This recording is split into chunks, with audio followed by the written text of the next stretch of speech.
ta ndjekim këtë kronik për konstituim të kuvendit të Kosovës, do të rikthehemi tek Jonida, te kolegja nga TVSH-ja për të parë të rejat nga Komisioni Qendror i Zgjedhjeve. Jonida, të përshëndes nga Prishtina.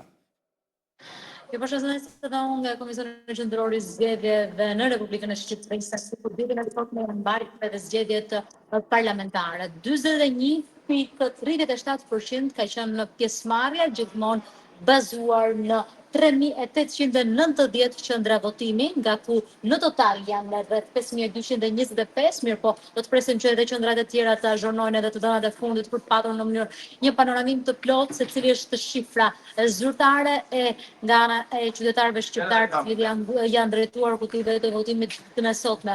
Procesi startoi në orën 7 të mëngjesit dhe u mbyll në të gjitha qarqet në orën 19. Një proces i cili shkoi mirë, mbarvajtja ishte mirë me disa problematika të vogla, do të ndalesha tek shifrat. Pra 41.37% gjithmonë nga qendrat e votimit të cilat kanë raportuar pranë Komisionit Qendror të Zgjedhjeve. Bazuar edhe në këtë shifër, mund ta përkthejmë në 1.075.893 qytetarë shqiptarë, ata të cilët janë drejtuar kutive të votimit, por do duhet të theksuar se të paktën këto shifra i përkasin orës 18. Nga ana e Komisionit Qendror të Zgjedhjeve do të bëhet një rifreskim i të dhënave, por gjithashtu do të jetë edhe ato qendra votimi të cilat ende kanë bërë po themi raportin e tyre, do të mblidhen në total dhe më pas do të dalë një rezultat konkret se si ka qenë pjesëmarrja nga ana e qytetarëve shqiptarë të cilët janë drejtuar kutive të votimit.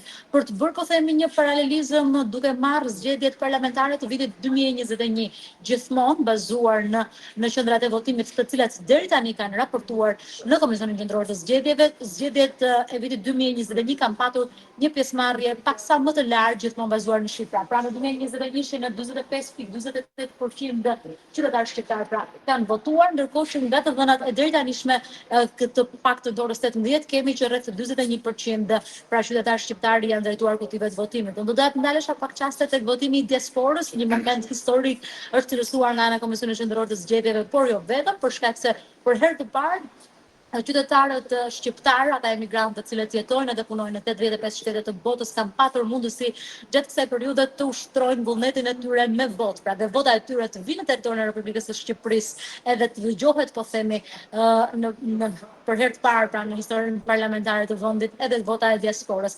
Deri në këtë moment që po flasim, paçka se do duhet të theksuar se vijon rifreskimi, deri në këtë moment që po flasim nga rreth 245.000 aplikantë që kanë qenë në fillim. Më pas edhe në anë e fundit është rreth 222.000 emigrantë, të cilët e tërhoqën zarfën, pra edhe nuk patën problematika. Deri në këtë moment në Komisionin Qendror të Zgjedhjeve rreth 191.000 emigrantë kanë sjell votat. Do theksojmë edhe një herë që janë të dhëna të cilat çast pas çasti edhe ndryshojnë nga ana e Komisionit Qendror të Zgjedhjeve.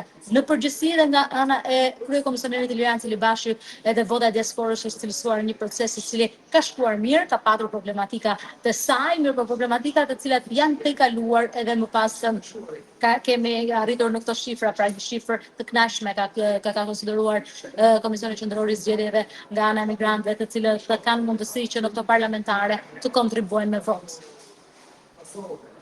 Jonida, kam edhe një pyetje. Kur pritet që të shpallen rezultatet preliminare? Keni ndonjë informacion?